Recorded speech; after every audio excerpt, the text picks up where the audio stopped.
Hello, hello. Hash casting Rocket League.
everybody, and welcome into the ODU stream for Rocket League. This is the Monarchs taking on Shenandoah University. And already starting off fast. Oh my goodness. Sorry, I didn't mean to cut you off, but Now you good. I'd say that's actually promptly to get cut off for Kuro with an absolute beautiful reset goal over Kazi.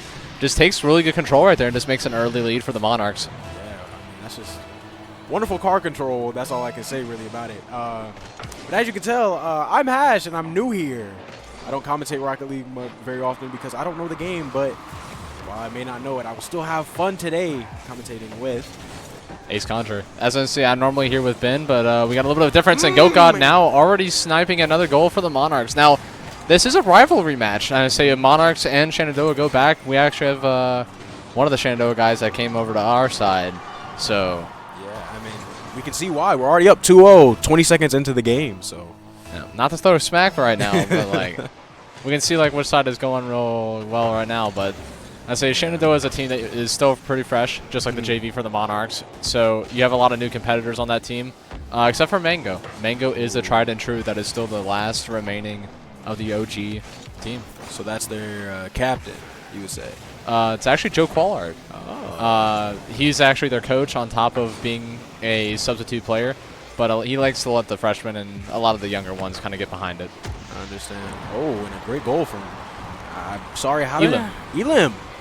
I read that one as a 1, but Elam actually, good goal there. Actually sniping it in past two of our players. And Mango's actually asking me for where we are already. He's like, put Ace in. But I'm behind the commentary booth, at least for this race, or at least this match in general. So it's a best of 5 as well, especially if you're still new to Rocket League. MAEC is a BO5, so it's just the first one to 3 wins in total. But that can last a very long time. Yeah, because I know OT actually, just Dan actually getting a great goal and actually the assist from, I gotta see who GoGod. it is. GoGod. Couldn't tell. But actually great goal from getting past all 3 defenders. So already up 3-1 for the Monarchs a minute in. So great start. And I'm expecting more. Look, you want to see a 6-1. Oh, I mean, the ruthless behavior is to get Brazil. That's a 7-1 loss. That is absolutely brutal in Rocket League terms, for sure. You never want to lose a 7-1 like that because then it's held over your head for a very long time. I mean, it's a little humiliating. Just but a touch. Oh, never mind. Thought I was going to see something there from our Monarchs, but Kuro Actually going for an aerial bump right there. Pulled himself out of position, felt very confident. Dan now with a shot on, but Kayazi able to get a nice save right there with Mango with the follow. Sending it back center. See, right now that was a great 50. You just kind of went straight up and down, put the pressure more on the Shenandoah side, alleviated some pressure from the Monarchs. And best touch right there from Kuro. Great save. That could have been very dangerous right there, but GoGod able to recognize what was going on and kept it out of a bad situation. Man, just Dan going for the center, but no follow-up, unfortunately. You got to pick and choose your battles really wisely, because if once you overcome that in that middle for that pass, you leave the 2 on the defenders, and all of a sudden you got a 2v3, especially if the second man misses, then it's a 1v2, and you're just opening yourself up to a demo play and an easy goal. Yeah, but I saw Kuro get a good 50, actually won it. Oh, GoGod unfortunately going to miss. Going for a little bit of a psycho touch right there. I don't know if he was trying to pass that middle to Dan, or he was trying to set up Kuro, but either way, it's going right back down to the middle. With Dan up in the air, but Mango able to block that. I'm going to see Kuro actually bump it out of the air. And GoGod's going to send it back over to their side of the field. Going to see if Kuro can get a center here. And GoGod follows it up. Great assist from Kuro. Kuro able to push that across the ball. Gets it across the corner over top of Kayazi. Lisa open from there, right there. GoGod on the near side of the post. Good goal. Yeah, I mean, seems like our team got a little bit more chemistry. You know, always when we're on that offensive side, seems like we just know where to put it in the perfect time. So they've been playing together pretty much almost the entire year. They started back in, I think, May? Possibly End of spring? Maybe like summer? Yeah, end of spring is when they started playing together and kind of queuing all together, especially with GoGod. Tryout. What an actually nasty redirect right there from GoGod. Take a look at this. I'll let you count this. I mean, I'm just wondering how he even hit the ball like that. I mean, beautiful rotation with the car. Actually repositioned just over the other player. So we're already up 5-1. It's looking like a Brazil. It's close. It's definitely close. They just got to keep them from scoring again, that's for sure. But Mango's up. He's got a good aerial control right there, but it gets stopped by Just Dan. A little bit of a dribble. Ooh, almost a dangerous situation right there, putting it behind the defender. Goka puts it past one, but Mango's there to recover. Actually, Kuro could probably follow this up. Gets past one. Oh, I couldn't get past the other. He's able to fake out the one defender, but now Dan's up for the shot. Oh, almost there, but Goka almost the follow-up right there. Almost got the secure goal, almost making it 6-1. Yeah, but it looks like we're going for another one. Never mind.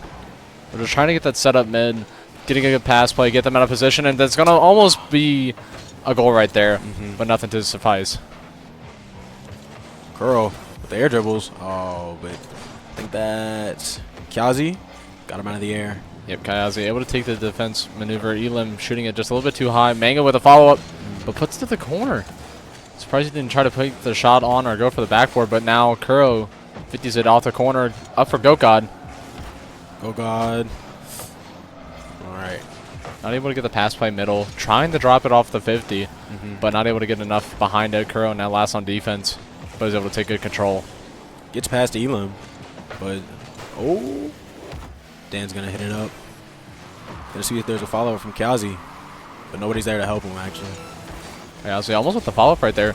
Went for the 50, but Dan just getting a lot more behind it, able to push the ball towards their end of the field.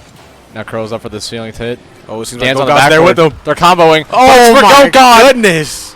What an insane pass play. I mean, Kuro knocks this up right here, carries it with expert ball control. Gokad following just in case. Kuro fakes the reset, leaves it open for Gokad to slot at top right. That's perfection. I mean, yeah, that's all I can say. I mean, I'm looking at this. I'm just wondering how you do all of that. And just the thought processes that you have. It takes a lot of chemistry for sure. To know that your teammate got you back like that, so. If it all comes down to trust and along with calming, just if you had the boost, that might be the Brazil. That is the Brazil! It's the Brazil. Well, I mean, can they recover? No. I mean, who knows? It's Rocket League. You could have one bad game, and then you could have come back and just be on a whole different level and just demolish the rest of your way through. So we'll have to see how the next two games go, but right now the Monarchs basically have game one wrapped up. Yeah, I mean, I feel like taking this momentum into game two, you just can't really do much about it. Yeah, momentum in this game is extremely, extremely important. Even someone may even say it's critical, because even if you're down 3-1 and you get a win, and you're starting to work your way back through the series for a reverse sweep, it puts some momentum on you and then them more on the defensive end. I mean, Ooh. Damn. When we get beats like this, it's crazy. But now you can finally see us, and yeah, we're here. We're real people. We're not just voices in your head. True. I'm Maze. I'm Hash. Damn. Yo, double A's right now. Facts. But, I mean, for a first game, I feel like that's great Rocket League showing us, shown from our Monarchs. Oh, 100%. They did not miss a beat at all. They kept the speed up. They kept the momentum up. They had really good chemistry, knew where to be, and just had the pass plays to put the pressure on Shenandoah and just succeed in everything that they're doing. That's very true. See, one thing different from Rocket League is that, or different from Rocket League compared to Smash, is it's so like, it's a team environment. So you really need to have that chemistry, where in Smash it's just one-on-one. True. So you can have like your team backing you up behind the background, but in the, still, it's just, I'm the only person playing the game. Here, you have two other teammates that you know you can rely on. So knowing you have that great chemistry with them, it really shows here and just probably out there. They're probably dapping each other up happy. But we'll be going into game two. And hopefully we get a really fast start, just like game one. So right now the Monarchs are actually taking a little bit of a more conservative approach and changing from the Octane to the Fennec. Kuro now with a touch off the wall, puts Mango in an awkward position, able to recover, but it looks like the Monarchs are putting the pressure, trying to get a center pass, but Shenandoah right now is just defending that with their life. I feel like after game one, I feel like they're probably trying to go a more defensive thought process. 100%. Because once you get down to a loss that substantial, you take more of a defensive approach, so that way once they make the mistake or overextend on the offense, they can then capitalize and take the shot. was almost a great center pass, but Kuro got bumped, but Gogod almost with the placement, just a little bit too much and puts it on the crossbar. And great awareness from Mango knowing to, like, not go for that save, because I feel like if I was in that situation, I would have jumped. But I feel like that's exactly what ODU was looking for, waiting for somebody to jump and, you know, kind of make the wrong decision. 100%, because what you try to do is put the ball either in awkward spots or you take the full ball control status and just work the ball down the field yourself. When you try to put it in awkward positions, you want to draw them out. You want to try and lure them into a situation where they think that they have the upper hand, when in all reality, it's part of your whole ideal. Yeah, because I imagine somebody was definitely behind, you know, coming up for the redirect or either the follow-up off of that. It 100%. seems like Shenandoah going to try there, but I think that was Gogod with the stop. Gogod coming to a standstill, but Kuro's got his back. I say that 50 just basically killed any and all momentum that Gogod had. But Gogod now going for the double reset. Oh my Triple goodness. reset. Almost hits it. Oh! But Dan not able to come in with the follow-up in time. Just knocks it off the defender. It looked like Kayazi has the save. But that was really good pressure right there from the Monarchs. But Shenandoah, extremely defensive right now. And it's working. And I feel like it's been a change from game one, showing that they were trying to match the aggressiveness of the Monarchs. Weren't able to. But now, I think they are. So right now they're taking a lot more of a methodical approach. Just overall, just taking the time, making sure not to make any simple mistakes. Go up for that. Dan. Oh, but Kiazi's there for it. And actually, Elam going to demo. If Dan actually getting killed and completely out of the play right there. Now leaving it up for Gogod. Gets the redirect. But Dan's up. Dan. Elam's there for it, though. Elam able to read the hit off the bottom of the bar, or the bottom of the goal. Now Mango going to try to set that up. And Dan actually getting a demo on Kiazi. Yep, Kuro with Gonna a actually shot. Make it a 1v2. Drops it. Oh, and still bounces in. I thought that was actually a save, but maybe it was just a little too close. Now they were able to get just behind it, but it looks like it actually Elam bumped out. I don't know if that was Kayazi that was on the bottom or Mango, but that may have just cost him that save. That could have cost him the game. That might, considering we're already more than halfway in the game. Goals like that are very important to save. 100%. Dan able to set it up, but Gokad now coming with a follow-through. Puts it near post. A little late, but Kuro's going to actually turn around. Maybe not go for that. Actually, great decision-making. Knowing that he has to get back and help Dan. Indeed, he took more of a defensive approach. Tried to fake out the defender so that way if he had the opening, he had it. But Kuro now with the shot. Now. He might be doubling, but it's not there. But Gokad with the Oh, follow-up. God's there for him. Team chemistry. Showing it again. That they just know. Probably also just calming that, hey, like, I'm going to go for it. Somebody help me. But even still, he just knew to be there at the right time. When you play together for so long, you start picking up on different rotation abilities, the ability that you know that they're capable of, and it's where they would traditionally place the ball. So you start picking up on those types of hints and ideals, and you're able to figure out what you need to do. Same thing with comms, like you said, super important. If you start lacking a little bit in comms, or not notifying them a boost, and you get in an awkward situation, then you put a lot more pressure on your teammates, which causes more faults. Yeah. Oh, nope. Actually, Kuro, but Elam's going to meet him in the air. We'll see. Not trying to overload you with too much information. 100%. This is your first time. I am understanding it, though. Oh, Ooh, oh that's my a nasty goodness. shot. Top left, top bends. Wonderful shot from Kuro. 100% dirty dangles right there. Absolute Tilly right now. Just knocks it up. What a floater right there. Puts it in the left top left corner. Floater. It's a floater. It's a floater. Oh. But we see our Monarchs up with only a minute left, and I feel like it might just be a little too late. Nah, I say based off of good rotations and stuff like that, Shenandoah can easily bring this back within a minute. There have been games that have been up 4-0, and we've been able to figure out how to lose it. 100%. Yeah. But, I mean, ODU still in the offensive. Just, not an open goal from right now, but but Mango not able to get the flick. Actually, Kuro's going to get it over, and Gogod going to be there for him with the assist. Already up 4-0. Now!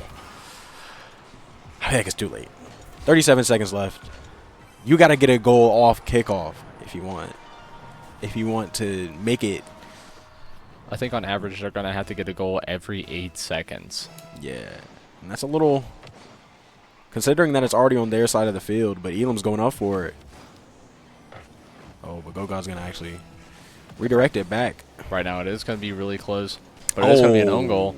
Never mind. Or almost an own goal from Gogod right there. Not sure if he was meaning to do that or just entrusting Dan that he was going to be right there. Oh, but it doesn't matter. It's going to possibly result in a goal. Oh, but Kyazi's there to stop it and save it. Cleared back also. Going to get past. Not actually. Dan 50s it off to the corner, but now Gogod's going to be there for the read. Kyazi not with the hit that he wants, but currently the Monarchs are putting on both an offensive and defensive clinic. And that secures game 2 right there. Not the 7-1. Not the 7-0. 4-0. But So still. Not good. It's not. It does put Shenandoah in a do-or-die position, that is for sure. But they have lowered the goal count by 3. They have And they didn't let them get scored, or they didn't get the score, but they lowered that goal count. So that shows that they're improving and being able to adjust a little bit over time. So it's all going to come down to game 3 if they're able to make that adjustment and be able to get that goal. Because I think once they get that first goal, they can just Momentum's hard gonna jump. focus on defense. Make sure that they have the boost, make sure that they contain the ball on defense and just kind of get it out when they know they can, or just take the control that they can and not allow the pressure from the Monarchs to get in and score on them. Yeah, it's very true. Considering that through the first half of the match, I think the score was only 1-0. And not until after that where Monarchs kind of just kept going and, you know, their offense was just too good. So maybe Shenandoah, if they can keep that pressure on the defense, where they keep the Monarchs just kind of flustered, I think they can definitely, if they just get that shot. Now, I don't know where they're going to conjure it up from, but it's definitely possible. 100%. I say a great team is built off of defense and then offense, 100%. Because if you can just keep out of your net routinely and just be an absolute wall, the game can go on forever. And then you just tire them out, and then right as they go out and make that mistake, boom, you just capitalize and you're good. That is true, because overtime, it just keeps going until somebody scores. Exactly. So if they keep going, they got it. But we're going into game 3. And technically, Shenandoah taking an offensive start, but got it back on their side of the field again. Oh, never mind. I thought we were gonna get something from our Monarchs. Curls or Mango's actually gonna clear it out, but Gogod's gonna send it back. Elam's there though. Gogod. It looks like Dan actually taking a little bit of control right there. But Shenandoah is taking a bit of an offensive pressure. But if you notice, they're having 1 up, 2 back, trying to read the play. But now Elam is going to be last on defense. Watch him kind of carry the control right here and now flick it. But does get 50 really bad from Mango. That's going to be almost a shot from Gogod, who changed to Lightning McQueen. We got Lightning McQueen out here, bro, with the cap. He's got the foam hat on and everything. That's crazy. Lightning McQueen is crazy. I didn't even know they had that in this game. It was a recent addition, so that means you just spent $25 to get him. Oh, but Kuro almost with the ceiling shot. Almost a nasty hit right there. Got the pass up. Kuro just almost with the read, knocking it down. I hate that every time I look, I see Lightning McQueen. I just see him looking at me with his beady eyes. Nah, he's just hoping for the best, bro. He's hoping for the best. He's there for emotional support. You make it. Oh, but Kuro just oh own my goal? goodness, we just own goal.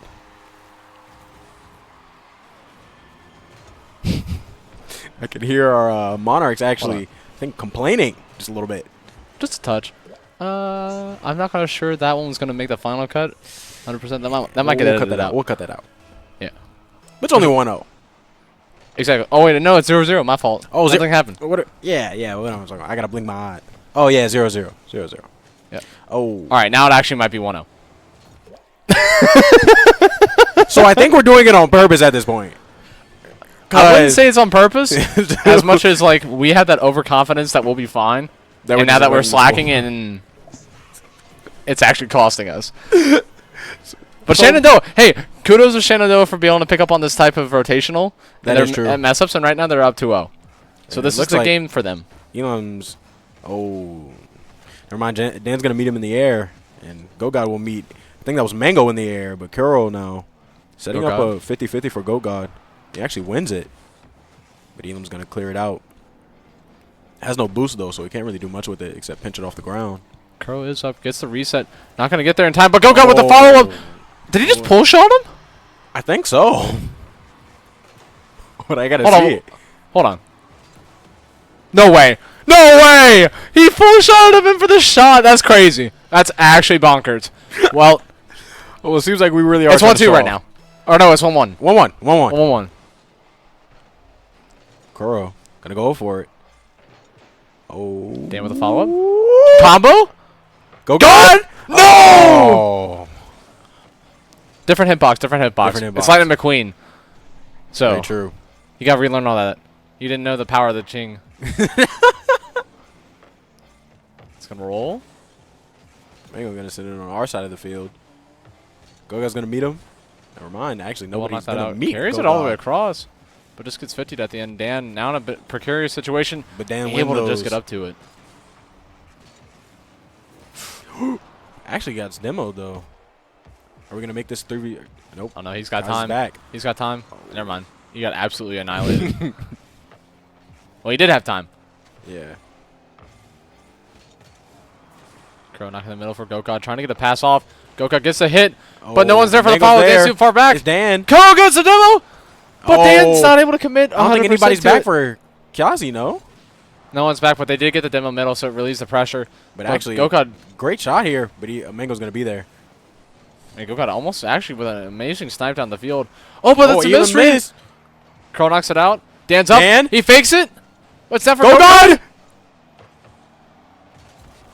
All right, well. Oh, it's no way! It rolled in!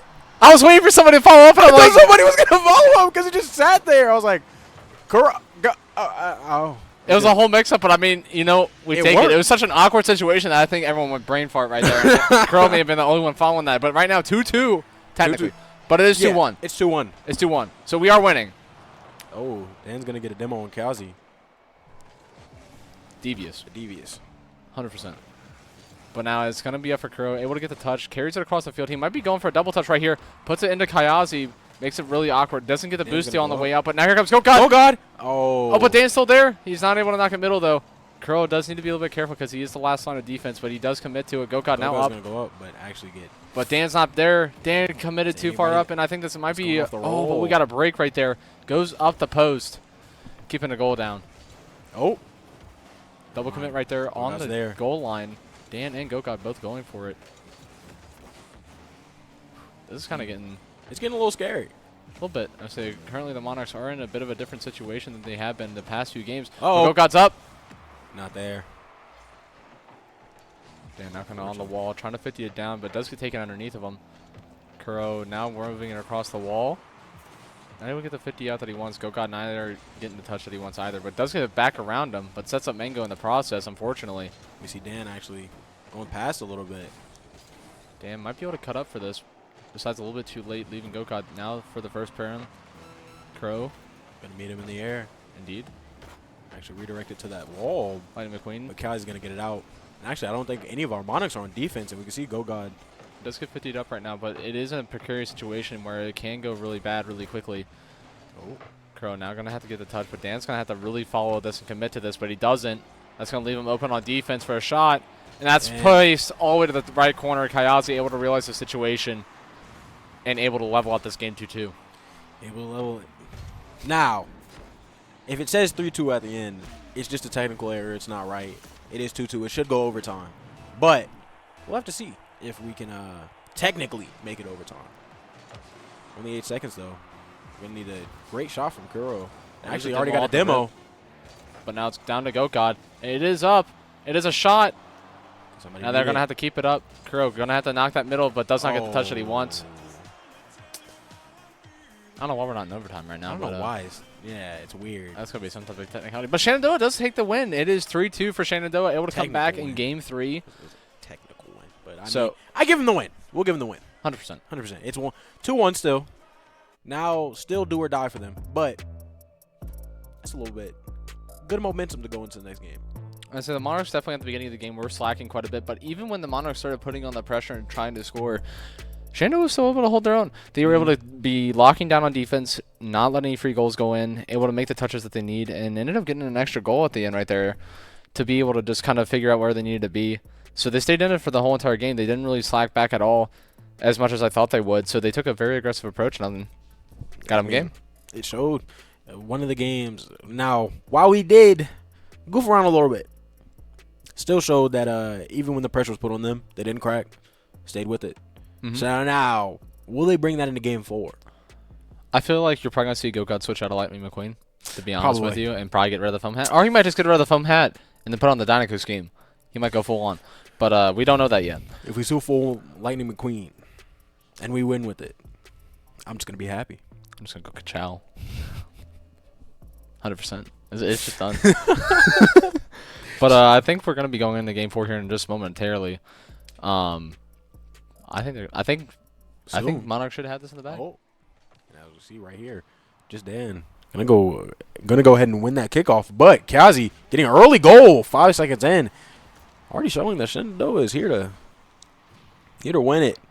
It might have unintentionally just pissed them off, and now they're playing angrily, just being a lot more aggressive. Kayazi able to pick up the read and the 50 off the middle on the kickoff and just scores off of it immediately. Yeah. But now they can hold. Now they can hold. And we already see that they actually do have good defense. So that is one thing that Shenandoah has always been routinely good at is defensive pressure. It's the offensive attacks that sometimes they can get mixed up a little bit. But they have shown that they have been able to connect on quite a few plays during this series. Now, Curl gets a demo, but no follow-up off of it. And actually sent on our side of the field. I don't think we have anybody back, but just our Gogod's going to make it. Yeah, Dan not able to get the connection right there in the midfield. Gogod luckily getting demoed in the process and keeps it from going in the net. Does miss the hit right there. But Curl going to try and center that back up for Dan. But I think we actually went back. Oh, Dan went for it a little later, but I'm going to go ahead and lose that. But he's going to be here for this one. Never mind. But gets past Dan right there. And I think that's a free open goal. It is indeed. Already down 2-0, minute in. I feel like maybe we just weren't ready is one thing. But either way, I feel like still we have it in us. We brought it back last game. Came down to that last second goal from Shenandoah to make it close. But like this one's going to be less of the same. And actually we'll go on the offensive right here. Yeah, Monarch's taking more defensive pressure right here. But now it's kind of set up for Dan to knock it off, but it does hit ceiling, so it does kill the pass play. Not able to connect with Dan right there on that play, but Mango now going to take control, passes to Kazi, but doesn't get the hit that he needs. Dan's actually going to clear it off of our side of just a little bit and get past Elam. Setting up actually a 3v2 here. Kuro does get a touch at Donks at the Gokad, but Gokad might have missed, but it's an own goal from Elam. I think Elam was trying to rotate in right there on the far post, but couldn't put the brakes on just in time. Gokad does miss the shot, but Elam just not able to throw the hooks on hard enough and just ends up knocking it in unintentionally. So for Shenandoah right now it's 2-0. They cutting that out. Yeah, they're getting their technical point. I thought we were just getting our get back right there. So I mean, hey, it's at least in this game. Although if it was last game, that would have been clutch. I ain't gonna lie. Really good. We would have sent it to OT, technical 100%. OT. But Elam gonna go off the ceiling there. Kayazi. Just a mystery right there from Mango, but it puts them in an awkward position. Oh, and the wonderful bump. I think that was from either Elam or Mango. Mango. To get Kuro away from saving the ball there. Actually, great awareness. And now, Shenandoah up 3-1. Technically 3-0 for them, but 3-1. So it's looking a little scary for our Monarchs. A little bit. I say right now they're just kind of not putting the pressure on that they did in the first game. Like I said, you can have a great first game, but then it can change, especially very quickly in the following series. But Shenandoah is currently picking up the rotations that they are, where they're making the hits, and just able to counter these with no hesitation. I mean, we gave them an inch, and they took a mile, so that's all it takes in Rocket League. It looks like it. But Curl's going to get it off. Oh, Dan's going to be there. But Mango's right there back. But Curl's going to clear it again. And it seems like it's just a lot of back and forth of save, clear. Oh, my goodness. Kayazi there to put it right there, center. Kayazi is definitely popping off right now. Able to kind of put Shenandoah on his back. I think that's actually his hat trick right now. So he already has a hat trick with more than half the game left to go. So Shenandoah is coming into this rest of the series ready to play. I think our trolling right there in Game 3 may have just sent them over the edge. But Gogad's going to... I don't know if that's a loss. Is that a loss? Would you call that a loss? Which loss? When Gogod went up with, I think that was Kayazi.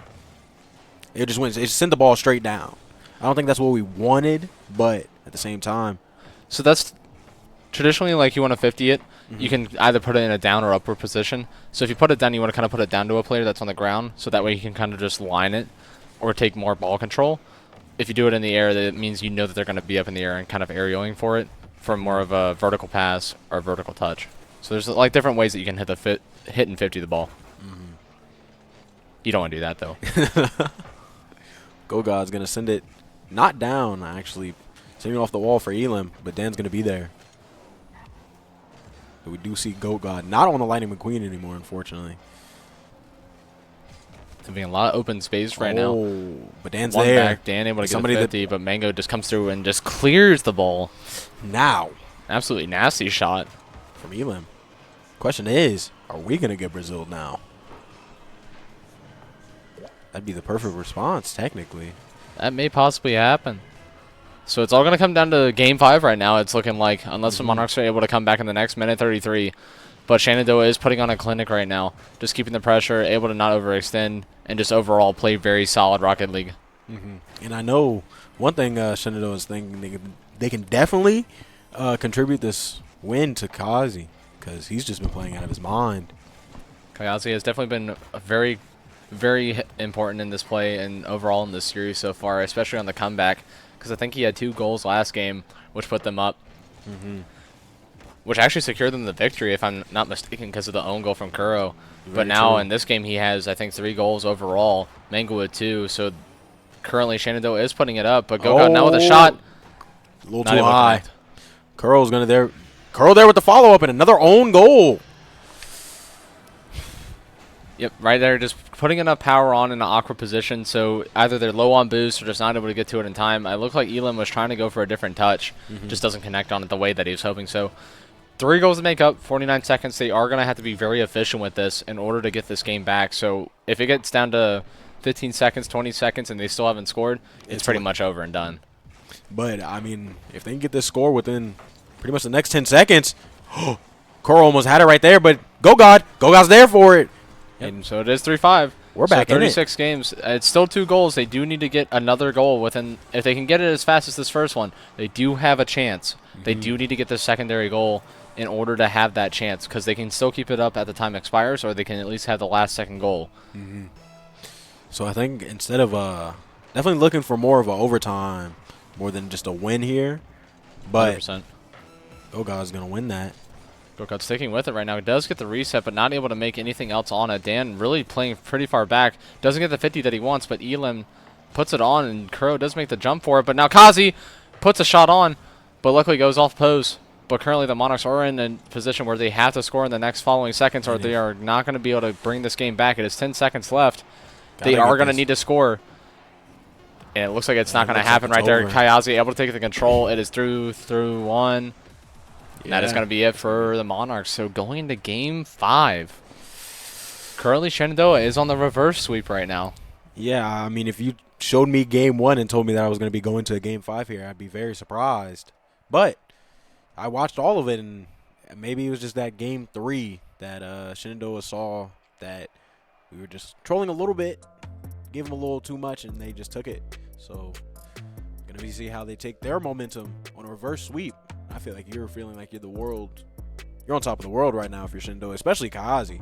100%. Because with that type of momentum and being able to put out that type of performance game after game so far, and able to rally back from the first 2 game losses, especially with the detriment in score, you feel very confident in your playability and where you need to be. So when you're making those touches, you feel 100% confident in what you're making is the correct choice. Whereas right now the Monarchs are currently in a situation where like anything that they're doing is getting nullified by Shenandoah. Like even when they're on offense, they're getting countered. If they're on defense, they're constantly getting shot on. So they're now feeling like, I need to contain, and then execute when I have that opportunity. But so far, they're only finding limited opportunities, so they got to learn how to execute on that end. So it's all going to come down to Game 5. Looking like it. I wonder if they're going to maybe change their game plan to have somebody mark Kayazi, because that could be something that they could do. But I don't know if that's something. But Elam going for a shot there. Starting plays quick. Are very common, especially in higher games, but the bad thing that you have is if you pull them out of position and you don't connect on that demo, you're putting your team in a very bad 2v3. And this is right now, Go got shot! It goes bottom right! It goes up though! It doesn't get slotted in the pocket. Unfortunate. That could have been an early lead for the Monarchs, but currently Shenandoah looking like they might be a little bit boost starved. So now it's going to be the Monarchs that do have the slight opportunity, but Crow just puts it way too far over and Gogot not able to counter. But I think Gogot's going for another center, but Mango's there. Kuro is going to actually get bumped. Dan now going to have to be on the offensive attack. Mango missed touch right there. But it goes go over top. Dan with the follow-up, and Dan secures the goal. The first goal for the Monarchs within the first minute of the game. That's very good. Kind of halting their momentum. And wonderful shot from Dan, just knowing where to put it and how to control it from bouncing off the ground to actually just jumping back up and hitting it in, getting past all the Shenandoah players. It all comes down to just kind of that muscle memory, 100%. Able to get a crucial demo right there. Keeps Mango off of it. Dan now with a 50. Oh. It's going to leave it open for Gogot, who tries to... It looks like he tried to fake, but couldn't decide right until the last minute and still gets a touch on it, luckily. But Kuro now 50 with 0 boost. Actually, it's followed up by Dan. Currently, the Monarchs are on that defensive push. And that could have been a very easy goal for Shenandoah. Scary. Elam going to send it back for his players, but Gogot's going to clear it out. It seems like Shenandoah is still trying to push this offensive pressure. And he's actually going to get past one, but Kuro's going to be there. But Mango's meeting him up in the air. Dan's going to clear it. Gogot able to get a nice clear. Kuro not able to get the read right there. Almost gets the redirect, but he does get another 50 middle.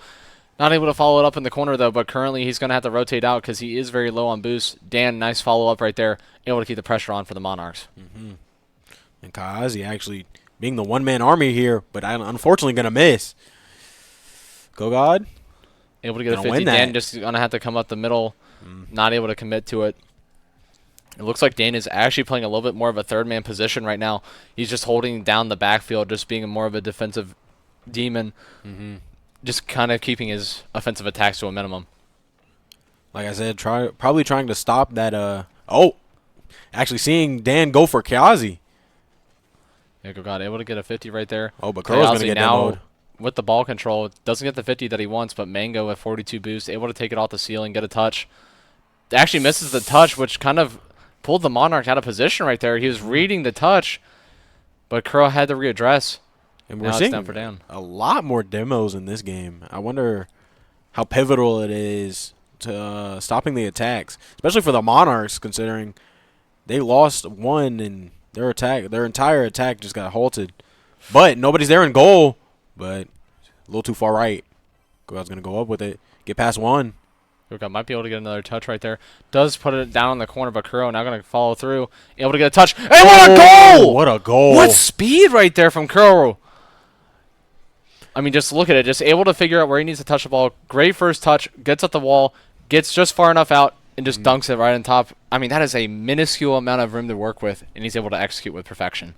Yeah, and we see kind of putting Kazi in that defensive position. It seems like Kazi's maybe not used to that. Kind of just let it go. So maybe that's what they got to do. Pull Kazi out of position, probably make them play that defensive role. Maybe that's just the thing they need. But well, I say Kayazi and Elam both, again, brand new players, so they're still getting readjusted this season. So they've been kind of on a grind for sure. Kind of just talking with Joe from Shenandoah. He's a good friend of mine. I love the man to death. But it is a friendly rivalry for those at home. 100%. It is a friendly rivalry. So when we talk shit to each other, it's 100% with no malice at all. But currently the Monarchs are putting it on. But Kayazi's still learning how to defend in heavy situations, and he's normally very good at it. Just once he makes that first mistake, right now the Monarchs are just able to capitalize. But now Kayazi, a little boost star, but sending it back down to our side of the field. Seems like Elam's going to win that one. Keeping it on the side for the Monarchs. Able to get a nice demo right there. Gogot. And actually, nobody's back. Oh, never mind, Elam. Made sure to conserve that boost and make sure to get back. Gogot able to get a touch out. Kuro cutting back. Not able to get it around the defender. Just too thin of an angle to be able to hit a shot on the post. Now, with only a minute left, Shenandoah needs to kind of get this score now, if anything. Yep, Shenandoah is going to have to. You're expecting to be a lot more offensive in these coming seconds. but they don't want to overextend. They need to be very methodical about their approaches because they need to connect on pathways, and Elam missing that is going to be very bad. That puts them in a situation. Gokak goes for the bump, and it's almost going to end up working in our favor. But currently, the goal is going to be occupied by Kuro, so he's going to get a touch. Might be a redirect right here. Uh-oh. They're keeping the pressure off right now. 20 seconds left. The Monarchs are going to just have to keep the time wasting, and they're keeping it just in the air, knocking it across. Good clears, but Shenandoah just cannot connect on any of these pass plays, and it looks like with 10 seconds left, the Monarchs might be able to keep this going with 6, 5, and it looks like the Monarchs are going to take this game home and bring it home in Game 5. I mean, the ball is still up, so they're going to just try and get a last-second goal. But, I mean, I think it was a great thing that they switched their entire thought process to become more defensive instead of offensive. Oh, almost got a goal. Looks like it's still up in the air right now. I don't know if it's still up in the air out there or not, but currently it's still going. Dan able to get a 50 middle, but it's going to drop right there. But overall, what a game. What a game. What a series, actually. Yeah. I mean, I didn't expect it to become a 3-2. Seeing how we Braziled them Game 1, 4-0 Game 2, and they just came into Game 3 actually winning that 4-2 or 3-2. I think it was 3-2. Coming back and winning a close game, Game 3, then just taking that into momentum in Game 4. Well, I think they ended up winning, what, 4-1? 4-1 that game. Yep. Either 4-1 or 5-1, I think. Something like that. I know it was pretty substantial. I think it may have been 5-1, actually. Because I know it was looking like they may end up getting the Brazil, but... Oh, it was 5-3. It was 5-3. Because we ended up getting 2 goals. Yeah, damn. That's our short-term memory, bro. It's bad. I'm sorry. It's bad. It happens. Just got it bad. Yeah. But either way, still came out with the win, and I'm glad that they locked in that Game 5, making sure that they weren't... Because they saw how they play once they get a little bit of momentum. So once we scored that first goal, and then we scored that second one, and we just went straight defense. That was great. Great thought process. Great decision-making from our Monarchs. So. Overall, they ended up playing that game very methodical, kind of processing what they were going against, took the past 2 games as losses and learned from it, and able to come up with a counter for what was happening. So, overall, phenomenal gameplay from the Monarchs, and I don't know if we're going to be doing an interview or not. So are we? I don't know. We're going to ask. We might get one of the players in here, or it might just be us. Oh. Ooh. You see that? I do. It's glowing. I'm glowing. You are going. I'm going. Yo, you're glowing. Look at that complexion. Oh, my goodness. Oh, my God. but we're going to go ask. We might have a interview. If not, you'll see us 2 again. Yep.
All right, and welcome back, and we are going to be doing that interview. We actually have one of our MVPs right here, Jared GoGod, able to just come up with some insane plays, able to get some good follow-ups. And I do have to ask, was the power of lightning just not with you in Game 3?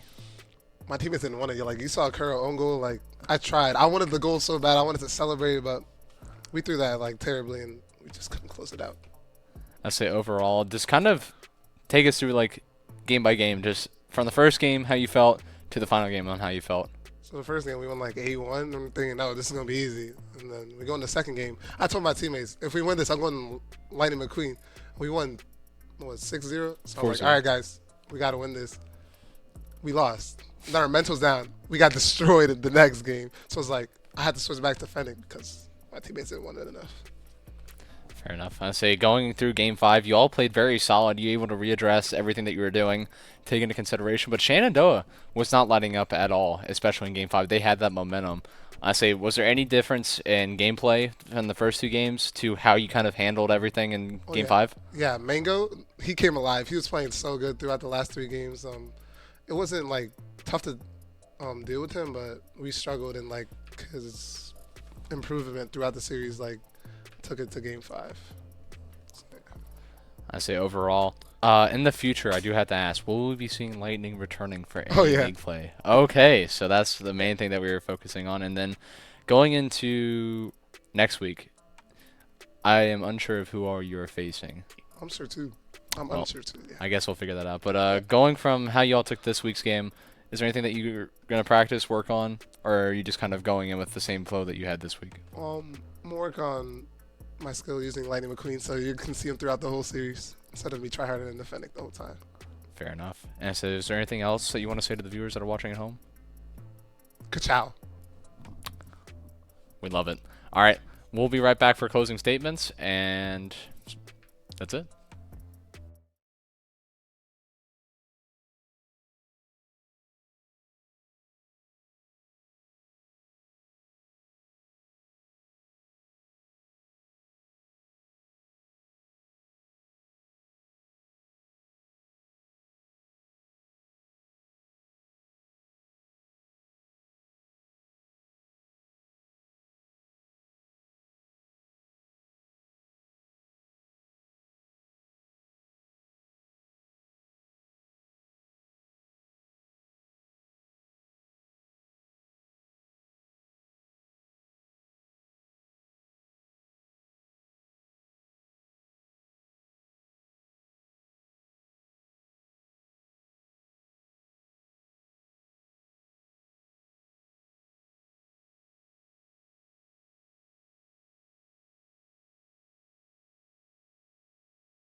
All right, and then here we are for the closing statements. I say overall, thank you all for joining the Rocket League stream. And I meant to say shiitake, just as future reference. That's what the S word stands for. It's definitely not a curse word. But to kind of just sum up the rest of the week, we did just get through ODU Rocket League versus Shenandoah. So tomorrow it's going to be Super Smash Bros. Versus Full Sail. That team so far this season is undefeated. And I mean, they are actually cracked at like what they're doing, and they're just dominating competition. I would definitely tune in and just see the difference in gameplay levels, because they are just going through these people like it's nothing. So I know Full Sail said that they come up as competition, so that is a reason to tune in, because you never know. You could see them get knocked off. But Friday we're going to be going to CSGO, or CS2, my fault. That's going to be us versus UC. Unsure if that's Cincinnati or California yet. We'll have more clarity on that by tomorrow, but I know it's going to be at 8 o'clock. And then for Saturday, it's going to be League versus VCU at 3 p.m. And then tomorrow, Super Smash is actually 8:30 p.m. So remember, tomorrow, 8:30 p.m., make sure to tune in. But overall, that's going to be it from here, from the ODU broadcasting room. Hope you enjoyed the stream, and we'll see you next time.